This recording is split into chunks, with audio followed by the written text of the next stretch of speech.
Through thick and thin, how Ernest Shackleton's determination and method of servant leadership turned tragedy into triumph.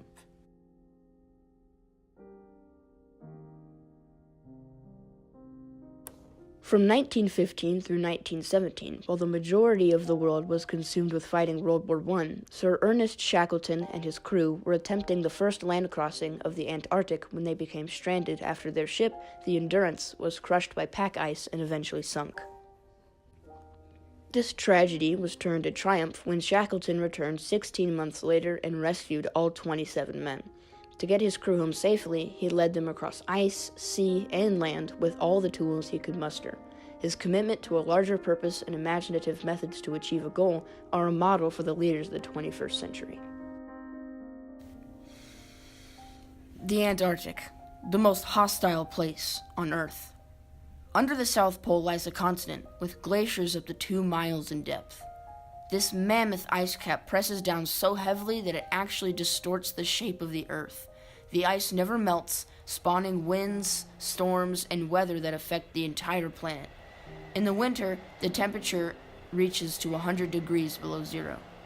When winter descends on the southern continent, the surrounding seas begin to freeze at a terrifying rate of 2 square miles every minute. This is a truly hostile environment. In 1915, a British crew of 28 men were stranded there, with no ship and no contact with the outside world. They all survived. Ever since James Cook first discovered the continent in 1773, Antarctica had become a mysterious land and a passionate conquest for those with the heart of an explorer. In 1820, a Russian Navy ship was accredited with the first sighting of Antarctica. At the turn of the century, when all the world had been explored with the exception of Antarctica, the new heroic age of Antarctic exploration had begun. 3 key figures, Ronald Amundsen, a Norwegian explorer, Robert Scott, and Ernest Shackleton, both Englishmen, began a race to be the first to reach the South Pole. Shackleton led his own attempt to Antarctica on the Nimrod, with one of his goals being to reach the South Pole. He made it 88 degrees latitude south, a new record, and members of Shackleton's crew were the first to scale Mount Everest, the most active Antarctic volcano. For his achievements, Ernest Shackleton was knighted by King Edward VII on his return. 2 final desperate attempts were launched by Robert Scott and Ronald Amundsen.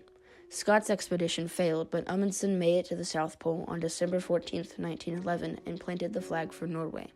Robert Scott, just 1 month later, stumbled upon the South Pole to find Amundsen's banner, and he and his team tragically died on the return trip. Shackleton said, "After the conquest of the South Pole, there remained but one great main object of the Antarctic journeying, the crossing of the South Pole continent from sea to sea."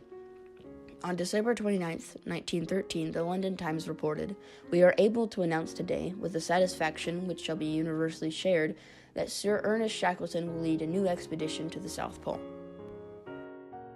Shackleton bankrolled his ship with money advanced for future sales of film, photos, and crew diaries, and in honor of his family motto, "By endurance we conquer," he named it the Endurance. For a crew, it is said that Sir Shackleton put out an ad in the newspaper stating, "Men wanted for hazardous journey, small wages, bitter cold, long hours of complete darkness, safe return doubtful, honor and recognition in the event of success." In response to the ad, over 5,000 people applied with Shackleton to join the expedition. He chose 26. Frank Hurley was a 24-year-old photographer with experience at Antarctica. Frank Worsley, captain, eccentric and had uncanny navigational skills that were essential to the expedition. Frank Wild, second in command, had spent 6 years in Antarctica and logged 5,000 miles of sledging. Frank Wild and he, I don't think, had to finish sentences ever. A glance between them would have suggested what was necessary. Percy Blackborough made the crew 27 when he was found as a stowaway and later became a steward. The rest were able seamen, 2 doctors, a few university scientists, a carpenter, and a cook. The advertisement attracted risk-takers, a team of men who weren't afraid of challenges. More so, they expected them. Shackleton did not choose his men purely for their skill or expertise. Leonard Hussey, the meteorologist, was a banjo player. Shackleton knew that it would be the small things that would keep the crew's morale high. Shackleton and his crew left Britain on August 8, 1914, heading down the River Thames toward the ocean. By October, Shackleton and his crew arrived at Buenos Aires, South America, on the coast of Argentina, where a pack of 69 sled dogs were brought aboard the Endurance. Their last stop was a whaling town in South Georgia Island, where they waited a month before the journey to Antarctica. On December 7th, they entered the pack ice. For 6 weeks, the Endurance battled the ice but was still 100 miles from the continent. Suddenly, temperature dropped and the loose ice came together, trapping the ship. Now stuck on the Antarctic ice, Shackleton tries to keep spirits high. By giving the crew regular chores and playing games of soccer on the ice, the crew is making a valiant effort of living on the relentless continent. After multiple attempts to dislodge the ship from the unforgiving ice, the Endurance eventually sinks. After 5 brutal months of living on the glacier and the Endurance gone, Shackleton gives the order that they will move inland towards the nearest supply drop on Paulet Island. It is below freezing, and they take only what they can carry, and their destination is 346 miles away. No one knew where they were, and back in England, they were presumed to be dead. Shackleton had no idea how to get them home safely, but he knew one thing for sure. No one was going to come save them. If they were to survive, it was up to him. They made several failed attempts to cross the ice with the 3 lifeboats on sledges and 69 sled dogs. There was a resupply station a few hundred miles away, but it proved to be impossible to get there. After a few months, the ice began cracking and splitting, and it became too dangerous to stay. On April 9th, they boarded the 3 lifeboats and headed north.